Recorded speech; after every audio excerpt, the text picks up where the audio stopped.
Ladies and gentlemen, imagine waking up every day feeling completely in control of your thoughts with no negative thinking holding you back. What if you could eliminate that inner voice that constantly tells you you're not good enough or that you can't achieve your goals? Well, it's time to take charge and kill your negative thinking once and for all. Negative thoughts have the power to limit your potential, shape your reality, and keep you stuck in a cycle of self-doubt. But here's the good news. You have the ability to change your mindset, and it starts with a decision to stop letting those negative thoughts dictate your life. In this video, I'm going to show you exactly how to break free from the grip of negativity so you can unlock your full potential and begin living the life you deserve. Don't let negativity control you any longer. Take the first step toward a positive, empowered mindset today. I'm not saying this is easy. If it were, everyone would already be doing it, but it is simple. And there's a big difference between something being simple and something being easy. The formula itself is straightforward. It's the discipline that's challenging. Let me ask you this. Have you ever noticed how negative thoughts come effortlessly? You don't need to take a class to learn them, right? No one has to teach a child how to throw a tantrum or feel envy. Negative thinking is part of our default wiring. It's the easier path. And that's what makes it so dangerous. Positive thinking, in contrast, takes effort. It's a discipline. Something you have to nurture, build, and practice every single day. Think of it like gardening. The weeds, those are your negative thoughts. They'll grow on their own. But if you want to see roses, you have to plant them, water them, and take care of them consistently. I realized a long time ago that success leaves clues.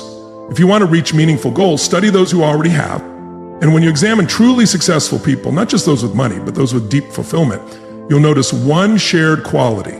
They've trained their minds. They stop negative thoughts before those thoughts can stop them. Why does that matter? Because everything you experience in life, your relationships, your health, your finances, your happiness, stems from the way you think.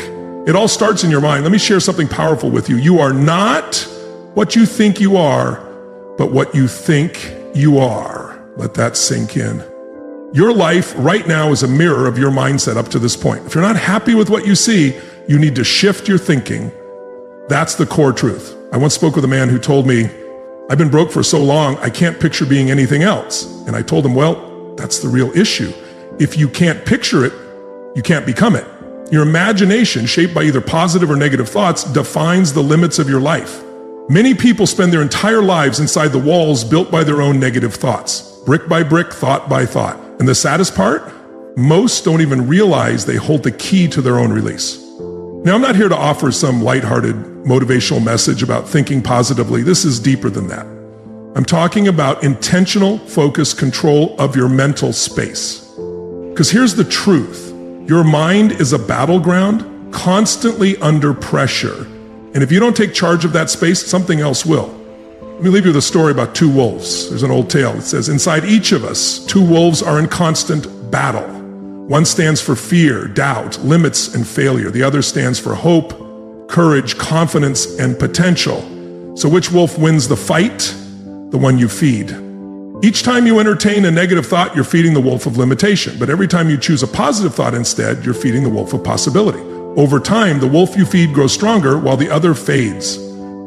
It's really that simple and that powerful. But here's what many people don't realize. You're not obligated to accept every thought that enters your mind. Just because a thought shows up doesn't mean you have to welcome it in, serve it dinner, or let it take over your mental space. You have both the power and the responsibility to examine your thoughts, decide which ones are worth keeping and which ones need to go. This principle can truly transform your life if you apply it with consistency. What surprises me is how careful people are with what they eat. They check labels, count calories, avoid harmful ingredients, and that's a good habit. You should care about what you put into your body, but what about what you put into your mind? Are you just as selective there? Because honestly, the thoughts you consume may be just as important, maybe even more important than the food you eat. Let me ask you this, would you ever eat out of a dumpster? Of course not. But when you fill your mind with negative news, engage in gossip, or surround yourself with toxic conversations and energy, that's basically what you're doing, feeding your mind emotional junk. And then you wonder why you feel drained or stuck. Shutting down negative thinking begins with being extremely mindful of what you allow into your mental space from the start. Now, maybe you're thinking, but I can't stop negative thoughts from showing up. And you're right.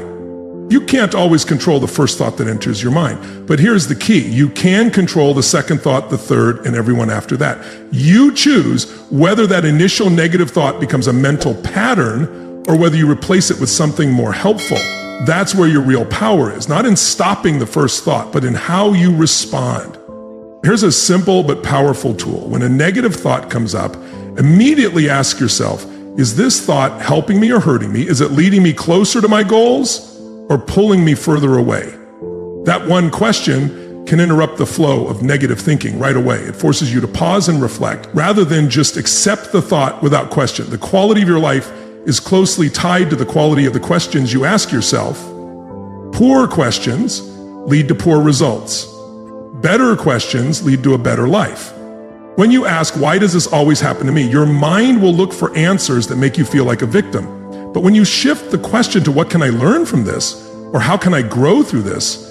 Your mind begins to seek out insight and opportunity. The questions you ask yourself each day are incredibly powerful. They're like a steering wheel for your thoughts. That's why it's so important to ask intentional questions.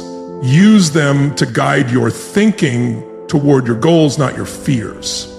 One of the most damaging types of negative thinking is what I call the comparison trap. We look at someone else's achievements, their highlight reel, and compare it to our behind-the-scenes struggles. And we think, I'll never be that good, that successful, that happy. But this mindset can seriously stall your progress. The only comparison that truly matters is between who you are today and who you were yesterday. Are you learning? Are you improving? Are you growing? That's what counts. Everything else is just noise that feeds self-doubt and negativity. Another type of negative thinking that can limit your potential is something psychologists refer to as catastrophizing. It's when a small issue gets blown out of proportion in your mind. You lose a client and suddenly you imagine your whole business collapsing. You make one mistake and assume your reputation is ruined forever. This habit turns minor issues into imagined disasters. And the problem is your body doesn't know the difference between a real threat and a made-up one. So you end up feeling the stress, anxiety, and fear of a situation that isn't even real. That's not only exhausting, it's unnecessary. Instead, when you face a challenge, train yourself to think, this is temporary, this is specific, this does not define me or my entire life. Just that shift in mindset can completely change how you experience setbacks. And here's something else you need to understand about negative thinking. It doesn't just feel bad, it costs you. It comes with a price. Missed opportunities, strained relationships, poor health, and yes, even lost income. I've seen people talk themselves out of great possibilities because they listen to that voice in their head saying, this won't work, you're not good enough, the timing's off. Negative thinking is one of the most costly habits a person can have. It can do more damage than smoking, gambling, or other destructive habits. Because while those might harm certain areas of your life, negative thinking affects everything. And that's why it's crucial to take it seriously. Now, let me be clear about one thing. Eliminating negative thinking doesn't mean denying reality. It's not about pretending problems don't exist or forcing a smile during tough times. That's not the point. What I'm talking about is approaching reality with a healthy perspective, seeing things clearly without exaggerating them, and then choosing to direct your focus and energy towards solutions rather than getting stuck on the problem. Not just dwelling on what's wrong, but thinking about what you're going to do about it. The truth is, the most successful people aren't those with the fewest problems. They're the ones who've developed strong problem-solving skills. And it all begins with how they choose to think. When facing a setback, people who struggle often think, why is this happening? This is awful. This always happens to me. I can't deal with this. But successful thinkers approach the same situation and ask, what can I learn here? Where's the opportunity? How can I use this? What's my next step? Same challenge, different mindset, very different results. One of the most powerful tools for silencing negative thoughts is something I call deliberate gratitude. It's not just about being thankful when things go well. It's about intentionally seeking things to be grateful for, even in the middle of challenges. Gratitude and negativity can't coexist. When you're truly grateful, negativity starts to fade. So the next time your mind starts spiraling, pause and ask yourself, what are 3 things I can genuinely appreciate right now? Do this regularly and you'll find negative thinking loses its grip. Another strategy is to become more aware of your language. The words you use, both when speaking to others and in your inner dialogue, shape how you think. For example, saying, I have to do this creates a sense of pressure or burden. But saying, I get to do this shifts the feeling to one of privilege or opportunity. I have to go to work versus I get to go to work, feel the difference? One builds stress, the other builds perspective. One makes you feel stuck, the other reminds you that you have access to things many people wish they had. Your words influence your mindset, which shapes your emotions, which drive your actions, which create your results. So be very intentional with the language you use. It's either helping you or holding you back. Let me share a concept that changed my life. It's called the slight edge. This idea is simple but powerful. Success and failure don't usually come from huge decisions or dramatic events. They come from small choices made consistently over time. Reading just 10 pages of a good book each day might not feel like much, but over a year, that adds up to 3,650 pages, or about 18 books. Do that for 5 years and you've read around 90 books more than someone who never started. That's a serious advantage in knowledge, growth, and mindset. Now think about the flip side. One negative thought might not seem like a big deal, but when that thought is repeated every day, it becomes a belief. That belief turns into a negative perspective, and that perspective over time becomes a negative life. That's the slight edge, either working for you or against you. On the flip side, one positive thought reinforced consistently becomes a positive belief. That belief shapes a positive outlook, and that outlook over time creates a positive life. Same principle, completely different result. The key is realizing that where you'll be in 5 years depends on the small mental choices you make today, tomorrow, and every day after that. Success isn't something you own, it's something you rent, and the rent is due daily, paid through consistent, positive, and intentional thinking. Now, when I talk about overcoming negative thinking, some people take it the wrong way. They assume I mean you should never have a negative thought, but that's not realistic. Negative thoughts will show up. The real question is, what will you do when they do? Think of negative thoughts like uninvited guests knocking on your door. You can't stop them from knocking, but you don't have to let them in. You don't have to entertain them or make them comfortable. Acknowledge them briefly, then firmly send them away. One effective method for handling this is a strategy I call thought interruption. When you catch yourself thinking negatively, intentionally cut off the thought and replace it with a planned, positive alternative. You're training your mind to say, no, I'm not following that path, I'm choosing this one instead. This might be as simple as saying, this thought doesn't serve me, or I'm focusing on what I can control. The important thing is to have these phrases prepared in advance so that when negative thinking begins, you've got an immediate counter. With practice, this response becomes automatic. What started as a conscious effort turns into a mental habit, and that's when real change begins, when positive thinking feels as natural as negative thinking once did. Let me share a powerful exercise to help speed up this shift. It's called the evening review, and it's something I practiced for many years. At the end of each day, take a few quiet moments to reflect. Ask yourself, where did negative thinking show up today? What triggered it? How did I respond? What effect did it have on my actions or mood? This exercise isn't about self-criticism, it's about increasing your awareness. Because what you become aware of, you can change, but what stays hidden will continue to control you. By reviewing your day consistently, you'll begin to see patterns. Maybe you tend to think negatively when you're tired, stressed, or after interacting with certain people. That awareness gives you power. You can prepare for those situations, strengthen your mindset, and respond with intention rather than habit. Now, here's something that might surprise you. Sometimes what seems like negative thinking is actually your mind trying to process something important.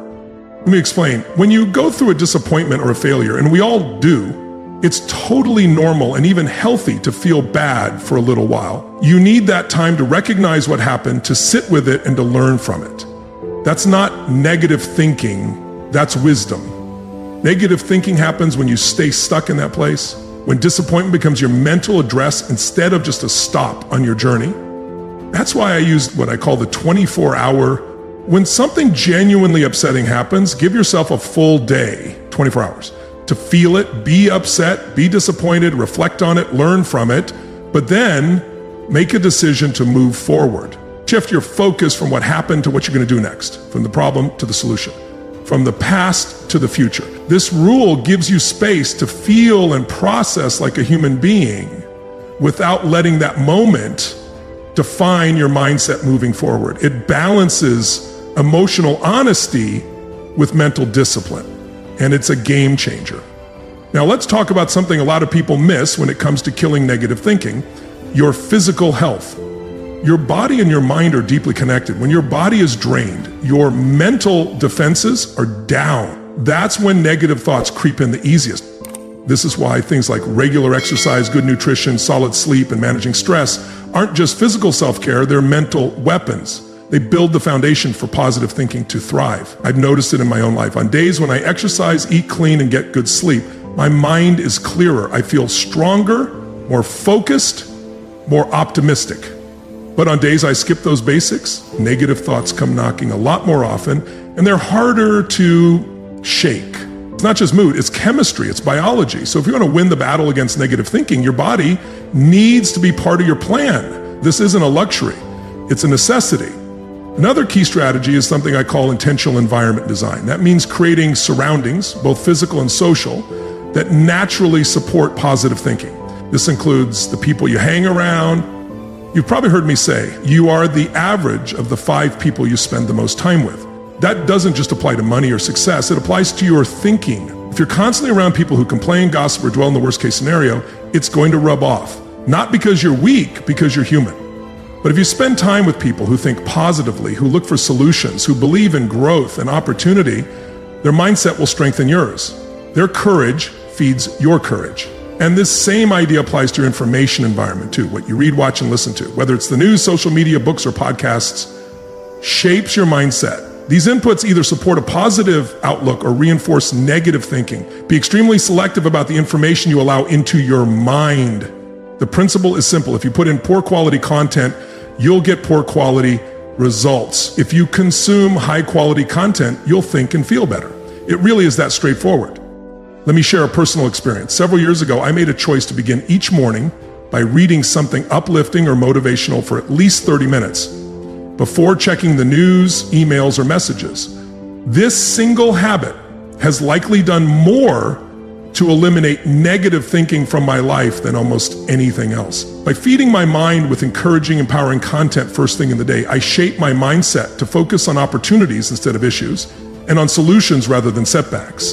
While I still keep up with current events, I no longer allow the often pessimistic perspective of the news to be my primary influence. I encourage you to consider creating a similar routine. Give your mind positive, nourishing input before exposing it to the mental equivalent of junk food. Your morning routine is like setting your GPS for the day.